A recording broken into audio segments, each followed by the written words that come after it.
Welcome to Wisdom for Nonprofits, bringing the best business wisdom to the nonprofit world. Proven leaders share their experience, insights, and best practices. Finally, a podcast for the busy nonprofit professional. And now, your trusted advisor, Bettina Meyer-Flug. Nonprofit addresses needs across the globe, providing a better quality of life to families and community they serve. Starting a new nonprofit takes dedication, research, and attention to details. Planning is the first step and is essential when starting a new business or corporation, and that applies for nonprofits too. So if your nonprofit right now is operating locally and you're thinking on maybe offering a service internationally, you will learn today in our podcast some tips on how to get there. Today, we have here with us Nuka Solomon. She is the CEO of Free Child Mission. She has been in this organization since 2017. She has the overall operation responsibility for free wheelchair mission programs and managing of its team as well, leading the strategic planning process and implementing programmatic strategic initiatives for the overall organization growth. Nuka has extensive experience in nonprofit funds, development and operation, corporate giving, and mass to major donor event fundraising. You guys can see here, she's the best. She's also an expert in identifying ways to engage and grow philanthropic giving within affinity groups or donor segment groups. She has a lot of experience on fundraising, and you're going to be talking about it. Nuka previously led major gift fundraising and development operations for United Way of Greater Los Angeles, focused in finding permanent solutions to poverty-related issues in LA County. She also had previous experience in nonprofit fundraising through the Vision Center of Children's Hospital of Los Angeles, the Luminaires of the Donny Eye Institute, Pacific Palisades Women Club, and the Archdiocese of Los Angeles. Nuka graduated from Dartmouth College with a degree in studio art and has two young adult children. Because of her Haitian heritage, she felt called to work with an organization that has been making a significant impact in Haiti, providing renewed dignity, independence, and hope through the gift of mobility at no cost to wheelchair recipients and their families. Welcome, Nuka. I'm really pleased to have you here in our podcast. Thank you for having me. I'm looking forward to our conversation. Can you tell us a little bit more about Free Wheelchair Mission? Well, it's my honor to be here and to share that we are actually celebrating our 20th anniversary this year. Free Wheelchair Mission was founded by a biomedical engineer, Don Schorndorfer, in 2001.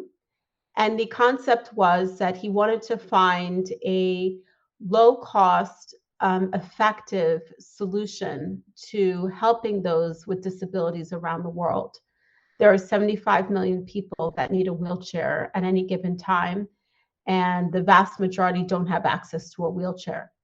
And so Don's concept was to create a product, a wheelchair, and to give it out brand new for reasonable cost, and to be able to do it en masse to solve the problem of lifting people up in terms of opportunity and also being able to provide the gift of mobility. And we are focused on working with like-minded partners around the globe.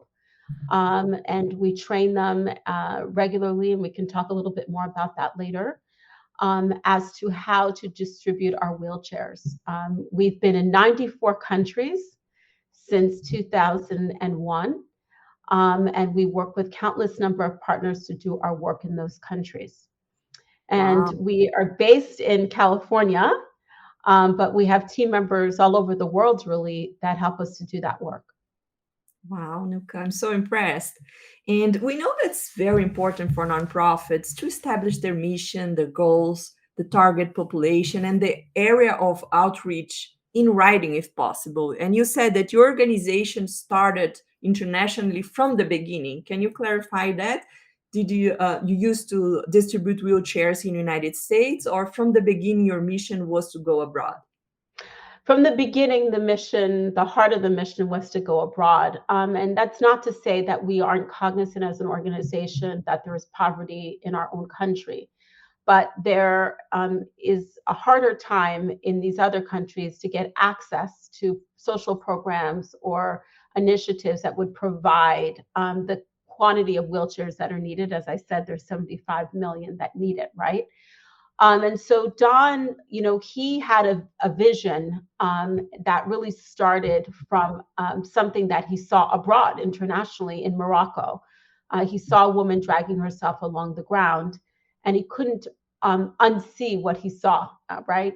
And he wanted to solve the problem of going back, per se, to that woman, figuratively, and solve the problem of not allowing for there to be any other people that would drag themselves on the ground.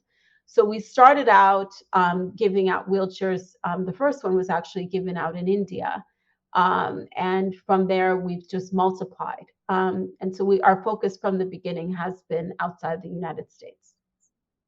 And do you think your international background help you on the vision, the way you manage your nonprofit, and how do you support the mission of your organization? Absolutely. I mean, I think just personally, it's why I'm working at Free Wheelchair Mission. It's why I made the decision to come when I was recruited. My family heritage, as you mentioned briefly, is from Haiti. And Haiti being the poorest country in the Western Hemisphere, it's something that I think about every single day, what my own personal responsibility to think about the people of Haiti.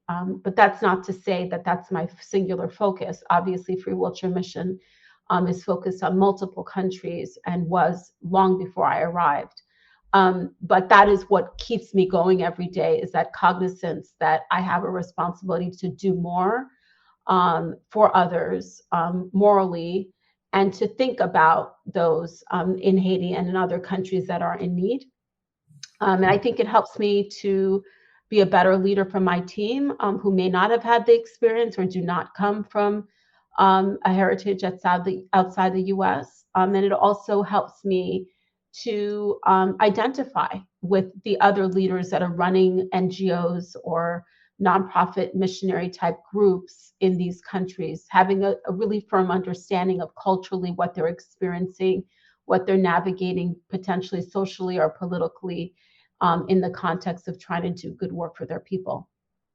Yeah, I totally agree with you. I think there is a reason why we're here. And for me, connecting the dots, that's why I love working with nonprofits.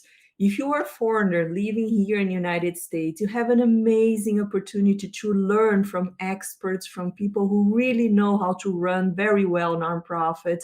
And maybe your idea can be transformed in an impactful idea that can really touch your country of origin. So think about it.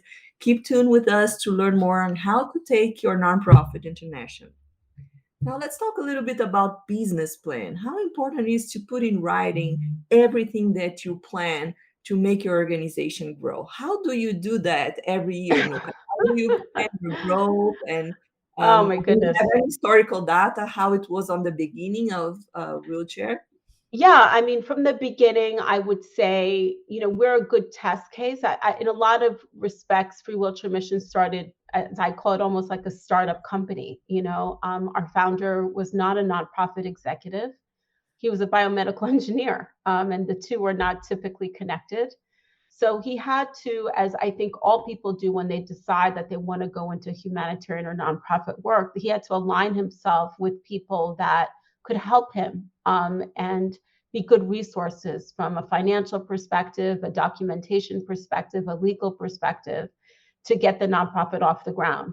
I mean, he even jokes that he got a nonprofit book for dummies to initially learn what it would take. But the reality is that it took really strong, good, smart individuals that were in his corner to help him start the organization. And then those people ended up being leaders to the organization as strong stakeholders, as board members, and on it went.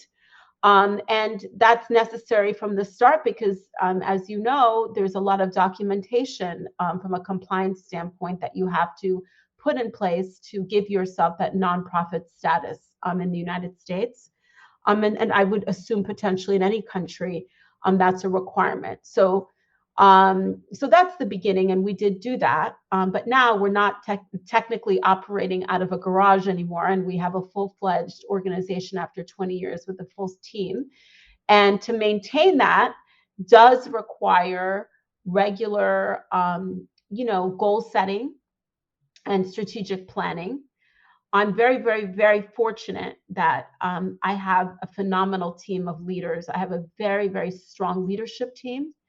I've been fortunate to have inherited a good leadership team, but I'm very honored that I was able to grow that leadership team with even more very qualified individuals that help to come up with that strategic planning.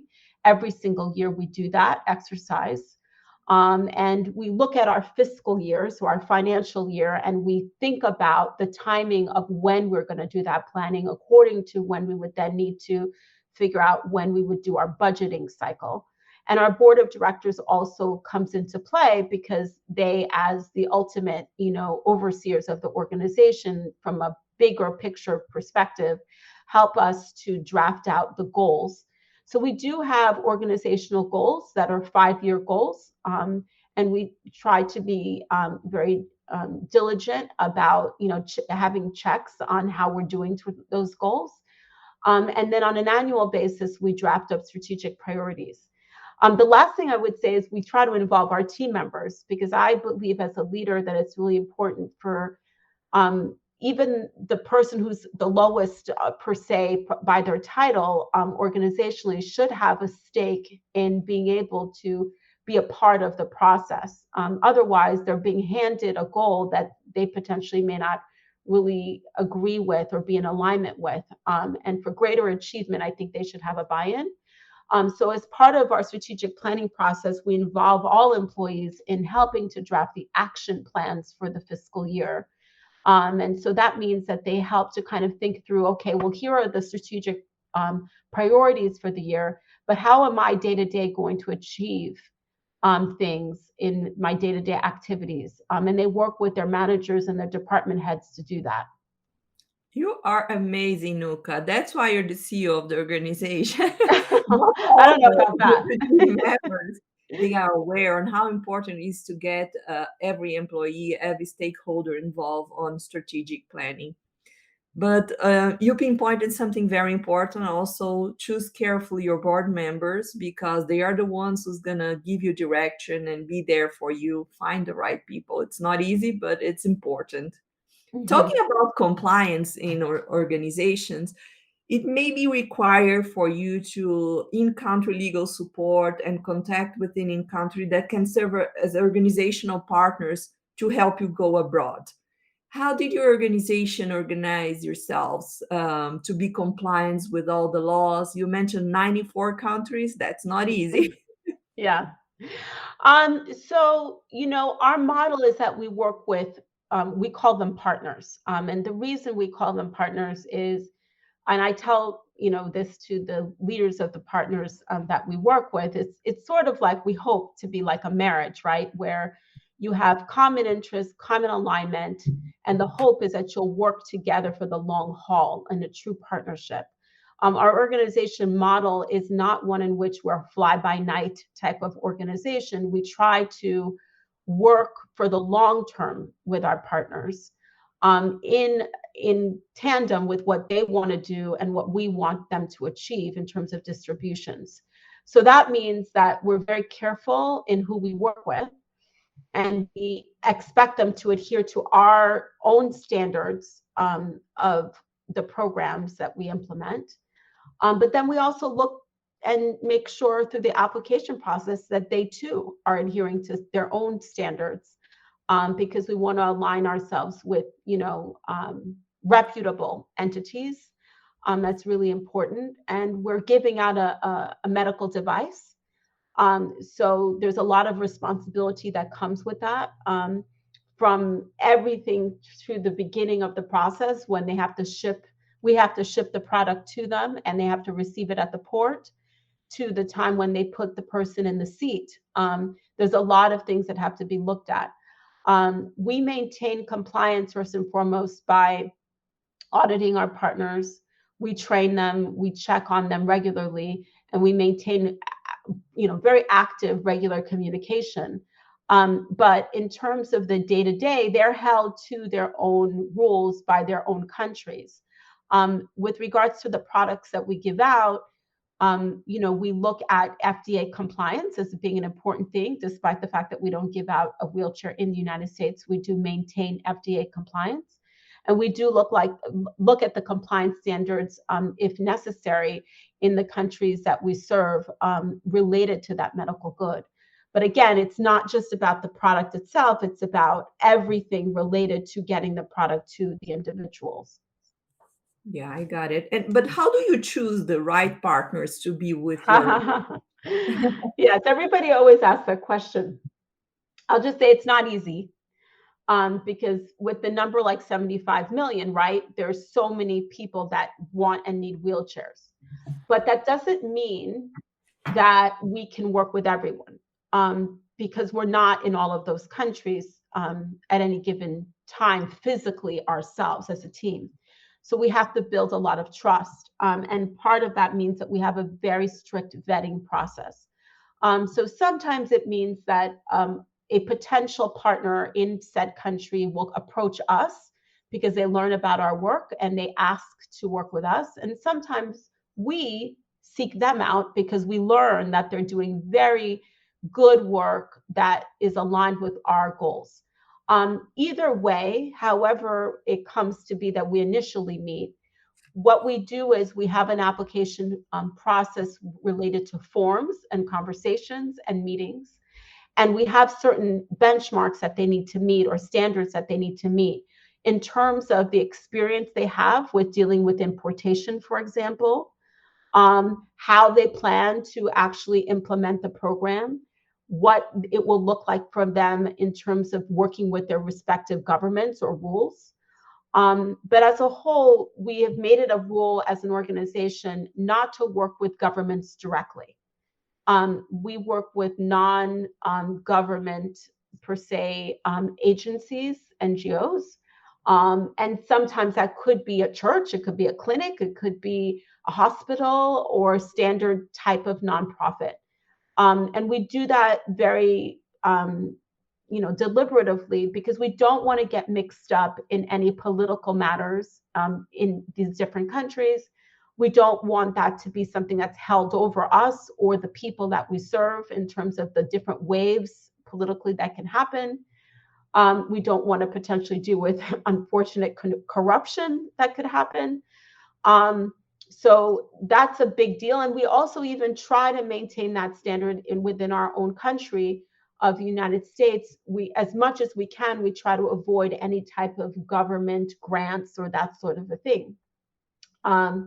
So it's not easy, the application process, but we do it. And our team is very, very, equipped, in being able to assess. After 20 years, we kind of know and can tell who a good partner is going to be.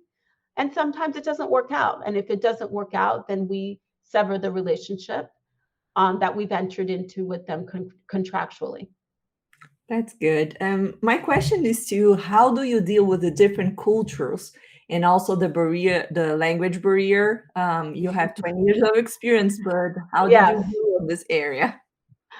Well, first and foremost, on our team, we have, I think we have a pretty diverse team. A good amount of the team, do speak other languages. So that helps. We align ourselves with people that do that as well, from volunteers to independent contractors. Um, I also am multilingual. But beyond that, I think what's most important is for us to not come into these countries thinking we're solving all of their problems or we're rescuing them, or or that there's some kind of, I don't know, miraculous thing that's going to happen just because we are there. They were there before us. They know their culture better than we do. We're here to help, and to show love to the people that need help. And that's the way we approach our mission. So in order to do that, it means we have to have an appreciation and respect for their countries, cultures, and norms. It doesn't mean that we at any time change our views, but it means that we're not too imposing. As long as they're maintaining our standards in our program in every aspect, we can then in turn respect their way of being. And how we do that in some ways is the hard work of doing translations in our documents, like our training documents. We spend a lot of resources translating them in different languages and dialects. We also sometimes have to get interpreters involved. When we go to a country, we pay attention to the different cultural standards and norms, even in some cases in the way we dress potentially. And it means that when we do the actual distributions, when they do the distributions, I should say, they are encouraged to think about it in the context of what's going to work best in their community. So for some, they may be in a very rural part of the country or of the world. And so it makes sense for them to look at things maybe going door to door, meaning giving the wheelchair out home to home. In others, it may be that they're more in an urban area, or culturally, people may not like an individual coming into their home. And so for that culture, it may be better to do more of a group distribution model.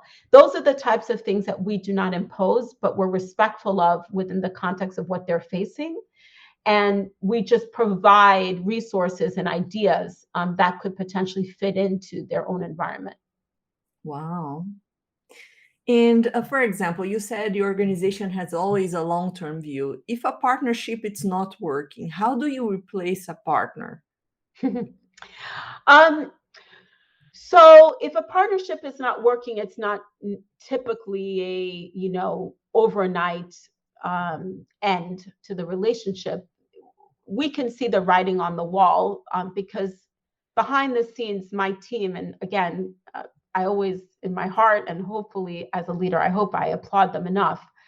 They do a very good job of evaluating our partners and evaluating themselves and evaluating our program.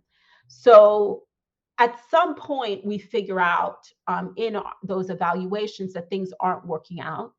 And when we, kind of internally put the partner on a probation type thing and then make the ultimate decision potentially to sever ties, the replacing of the partner is not necessarily one in which we say, okay, well, we had a partner in this country, so we have to find another partner in that same country because we lost that partner. We're more thinking about, we just want to give out wheelchairs to people who need them. And we want to make sure that we do that within the context that works for us and that partner. So if we can't replace in that country, it just won't happen. Maybe the next partner will be added to a country that we already had. So we don't necessarily look in terms of replacing partners country by country. It's more just replacing partnerships or expanding current partnerships to fill the gap of what was lost with that one. Perfect. I love this approach. And you mentioned that training is an essential piece of your strategy. Can you tell us more? How do you plan your training? So you have an onboarding training, or constantly once a year you train them. How does it work? Oh, this is like one of the gold stars of our organization. I think it's what sets us apart from a lot of other organizations that are doing this type of work. First, I'll say that we have, within our programs team, we have an associate director of medical programs who's excellent. She's, accredited and really a strong leader and teacher and curriculum writer and just a good program individual with compassion. So I think first and foremost with training, you need compassion. Not just compassion for the end user of the wheelchair, but compassion for the people that are going to have to implement the program, right? Our training program is a the trainer type model. So we come in after we decide to have a partnership with an entity and we all agree to terms, and we have an understanding that it's going to be an ongoing relationship from a training perspective, right? It's not that we're going to train them and then we're going to walk away and then expect them to just figure it out and just remember that training that they did years ago. It's an ongoing thing. So that involves in-person training, that involves virtual trainings, that involves, from a train-the-trainer perspective, them training others to do what we train them to do. And that links back to your first question or your earlier question related to culture, right?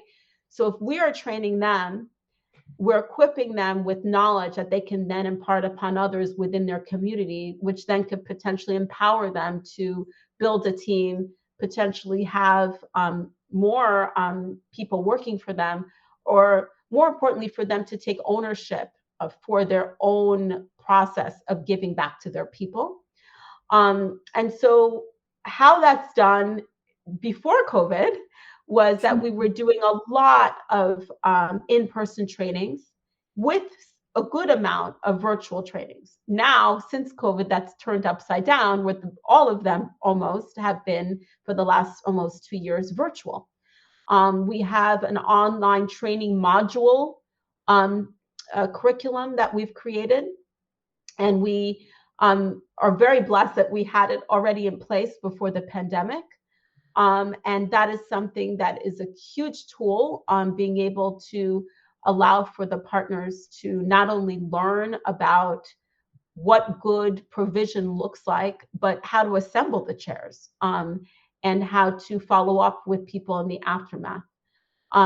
So there's many components and layers to it, but ultimately the goal is for them to be able to train others and to maintain those trainings ongoing. Wow. Yeah. You mentioned another topic that's important is fundraising. I have some information from the Candid Learning website that just 12% of international grant dollars from U.S. foundations went directly to organizations based in the country where the programs were implemented. The remaining 88% was channeled to organizations based elsewhere.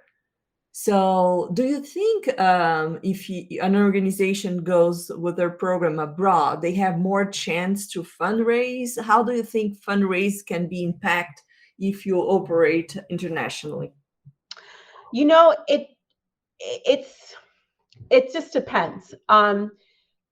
We were very concerned during COVID, for example, because during the pandemic, it was a big unknown for everyone, right? Nobody knew what was going to happen in terms of the economy, and whether or not people were going to want to part ways with their dollars and give them to others, particularly if they were in other countries when COVID was just so, it was such a nationalistic type thing. It was an international problem, but each country had to retreat within themselves to deal with their respective challenges related to COVID.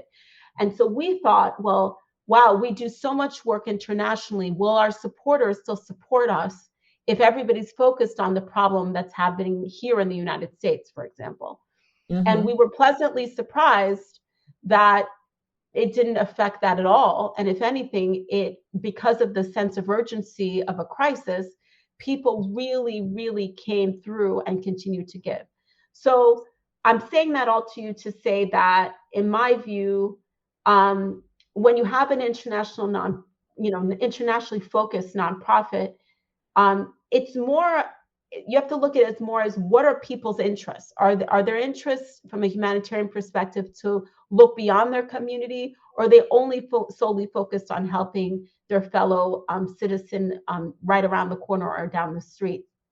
And I think in the United States, people are very charitably minded. They're very philanthropically minded. So there's lots of opportunity, and I don't think of it as a singularly focused way of thinking in terms of giving.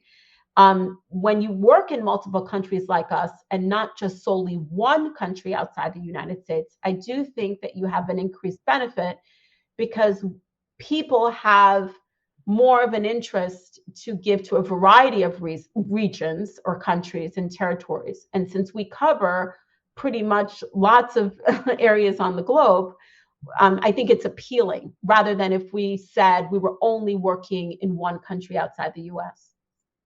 Yeah, and can you tell us a little bit more about your fundraising strategy? Because your organization seems pretty well organized on that Oh, area. we try. We're not perfect.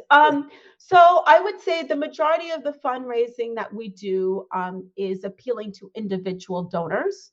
Um, so I would say the majority of the major dollars, the large higher dollars that come in, come from individuals. But we do have a good number of dollars coming in from private foundations and also from corporations and also from religious entities like churches. And how we fundraise, like I would say a lot of nonprofits, is multi-pronged in its approach. So with individuals, obviously, the best way to do that is one-on-one engagement, right? Getting to know your supporters and reaching them and understanding what what really is impactful to them in terms of philanthropy. But the vehicle by which we do that is through events. And so we have major events and medium-sized events and smaller events. We also do campaigns, um, such as certain initiatives during seasonal type giving, for example, at Christmas time, or campaigns like a match campaign that we do in October. We also do it via direct mail, which is a traditional way of somebody receiving something in their mailbox. And obviously, with today's world, we do it virtually. Mhm. And everyone had to, if they weren't doing it before, step that up during the pandemic, right? So there's a lot of different ways that we try to fundraise virtually, but obviously to many that means social media and web and also email solicitations and email campaigns. But we do have specific times of the year that we have bigger fundraising appeals or campaigns or events. And those are traditionally the ones that are the true pulse or the test of how the organization is doing. And we very carefully place those at certain times in the fiscal year that would be opportune for us and also allow for us to have the room to be able to potentially reach goals if we didn't meet them before the close of a fiscal year. Well, thank you. This was amazing. We're coming here to the end of our podcast. And just to summarize, can you give us some tips for a nonprofit leader, how they what they should do to start going internationally? Just summarizing everything we said, like Okay, small to tips. summarize, I'll start from the beginning. So first, when you're starting, you need to put the right people behind you. So you need to align yourselves with people that can be experts in the areas, particularly that you may not be an expert in. And that could be, as I said, legal representation, financial, someone that may be an expert in the field that you are working in from a humanitarian perspective. So if you're in food relief or medical or education. And then also having the right team, a strong team of employees. When people start out, they typically start with one, two people, but those people end up wearing multiple hats. And then when you grow, you have to make sure that you maintain a strong team of strong leaders where they each have their respective roles and you have people that all feel like they're a part of the solution. And then in terms of the work itself, I think it's important to think about where you're working and what is the context in the countries that you're working of what those people are dealing with and being respectful to those day-to-day challenges and how that fits into your objectives in running the mission. And I think from a fundraising perspective, it's important to have a plan for the organization and a plan in terms of not just how you're going to raise the funds, or what's the work that's going to be done to show the people that are investing in you the impact that you're making. And so that involves, again, back to team and good people around you to help you formulate that plan and then help you to implement that plan. Wow, thank you.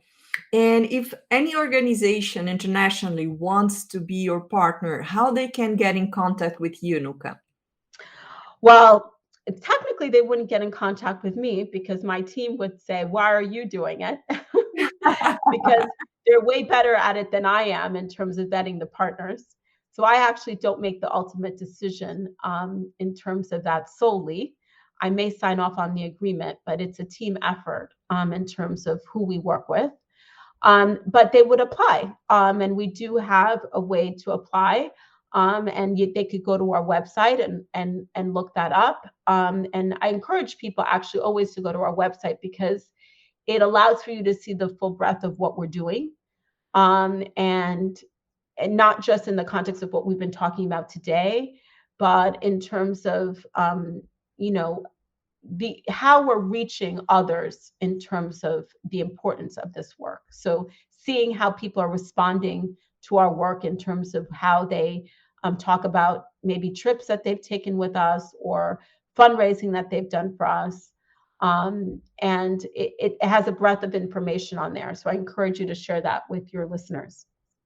Great, great. And just to be clear here, their website is freewheelchairmission.org and their email is info@freewheelchairmission.org.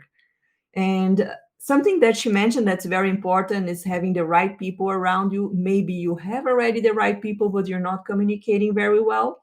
So if you guys want, we offer Enrichi coaching and training to have an efficient team in your nonprofit organization. So you guys can learn more on our website. That's wity, wity.tech.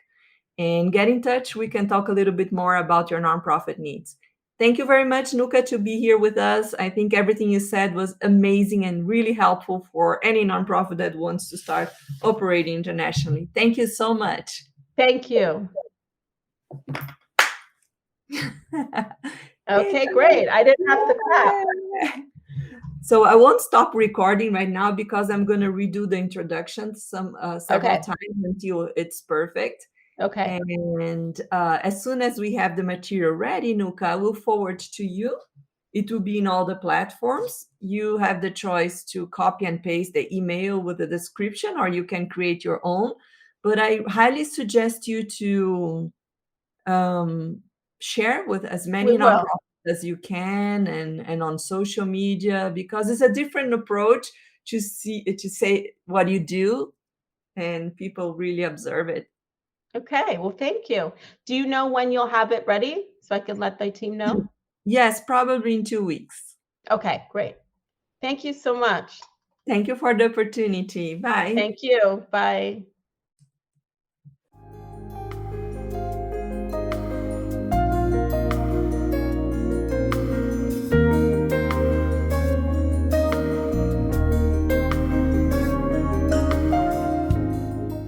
Thank you for listening to Wisdom for Nonprofits. To hear past and future episodes, please subscribe to the show on your favorite podcast channel.